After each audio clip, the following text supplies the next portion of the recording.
Donde did we park? Hi, Chase! Now there are no more duct tape. Yeah, we took the last duct tape. We did take the last duct tape. That's okay, we got the duct tape. So now we duct taped our DSLR down to the front of the car. I had this dream last night. I don't ever remember my dreams. I had a younger brother named Andy, and he's like in between me and Emma. It was like really real. Like I really thought that I had a brother named Andy for about an hour. He and I hadn't seen each other since I was like 4 or 5 years old. I don't know why. There's no backstory on that. I wasn't able to come up with a backstory. We saw each other for the first time, and I like give him this huge hug and whatever. And that's about the extent of the dream. I wake up and I'm like, oh right, there's no Andy. So then I'm starting to think, so is this like the, like, did I watch Toy Story recently? Is this like the Andy from Toy Story? No, I don't think so, because if he's younger than me, that would mean that he's not, because Andy, if we're speaking like factually, like chronologically, Andy from Toy Story is probably about 5 years older than me. But then I started thinking, well now hang on, wait a minute. He would have been 18 or 19 in Toy Story 3, which released in 2010. Right? Yeah. Because he was graduating high school going to college, right? Okay. That doesn't add up. I was 13 in 2010. If he's 5 years older than me, since I was born in 97, in 1995, he would have been 3 years old. That's when the first Toy Story came out. That doesn't make sense. No, they broke it. He was 19 when they shot the film. There was still some post-production. Right, okay, so let's say really, they started voice acting and like recording him in like 2008, 2007, 2008. I don't actually know if they make it clear if he had just graduated high school or maybe he took like a year off. Oh, okay, so we could add in a gap year. Perhaps he was going to a community college as well and living at home. So maybe he was like 25. Talk to the camera. Cool. Alabama's a nice place. It's lots of pine trees, but not like the Christmas pine trees, not like Douglas fir type pine trees, but like pine trees. I'm not a fan of the pine trees in Mobile. Just in Alabama in general. They don't have a whole lot of leaves on them, or needles, I guess. They're just ugly and they're not happy. I like my trees to be happy.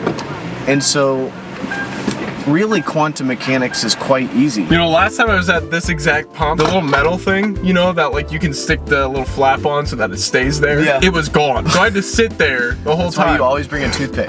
No, the flap wasn't gone. The little groove to put the flap on was gone. Oh, well that's why you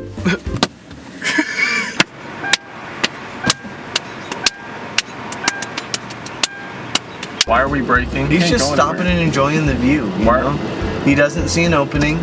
He just wants to sit there, you know, and just kind of like, hey, I think you're pretty neat, but I respect your distance. What are you doing? Okay. What's happening here? I don't know. You're just gonna go around it? Yeah, I am. You think anybody's gonna listen? Yeah. It's Tennessee. We got nice people, right? Yeah, you know, one every 20 cars. Oh, he's letting you in. He's letting you in.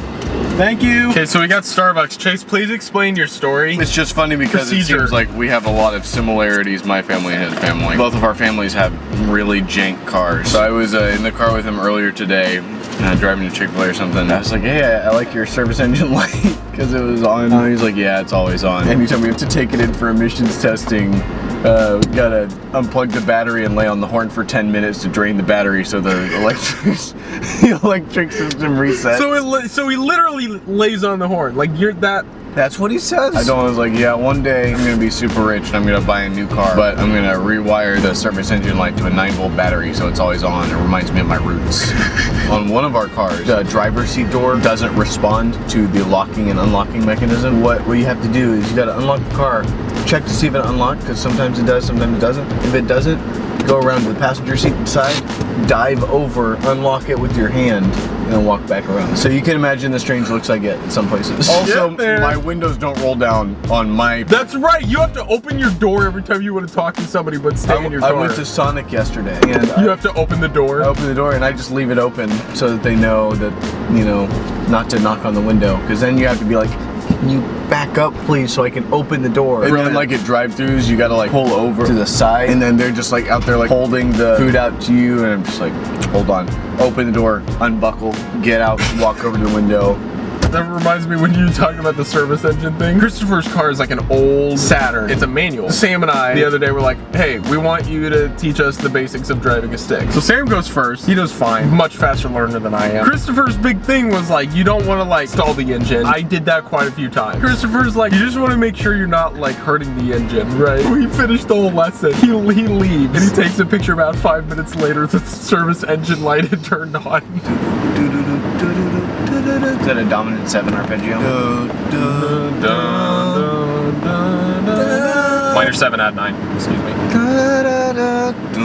You're right. No, I'm just kind of driving right now. Don't know where we're going? Don't know where we're going. We should go on a celebrity hunt. It's kind of funny because downtown Franklin, it's like a place that very little people know about, and yet everybody knows about. Numerous music videos from celebrities have been recorded there. Justin Bieber did one there. Brad Paisley just did a video there. I don't even know if I legitimately ever got my language credit.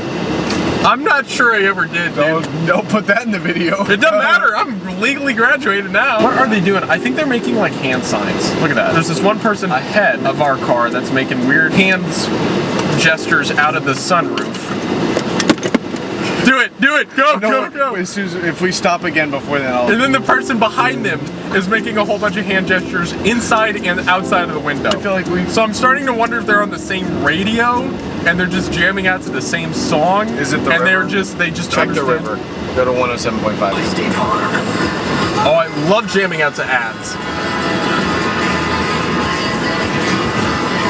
You know, I'm starting to worry that because the mic is right there, I'm wondering if like it's getting a lot of the AC. You know, afros are one of like the one things to like still be able to last and still work like nowadays just as much as it would have in the 70s. It's not like accepted on white guys nowadays though. It really never was. I mean, the only guy that ever pulled it off really well Bob Ross. is Bob Ross. I watched a video about him, like that he was apparently super secretive. Like what the heck? Like they're all like, you ever think like about the cloud cycle? What do you mean the cloud cycle? You know, like the wispy clouds? Are those the streaky ones? The streaky ones, they're Okay. like thin. What if the cumulonimbus clouds eat those clouds? And then when they get pooped out, they become the fluffy ones. Alright, I'm buying this theory. And then I'm the buying fluffy ones, then that's like the adolescent cloud. Then those accumulate and become angry and turn into the cumulonimbus clouds and the process repeats. Okay. We need to write like a modern mythology. Yeah, there needs to be modern mythology on that, dude. It's like we've got Roman mythology, we've got Greek mythology. What the freaking heck happened to modern mythology? Did I tell you about the math book I'm gonna write? I'm gonna write a calculus book for elementary schoolers. And it's gonna be called Crystal Math.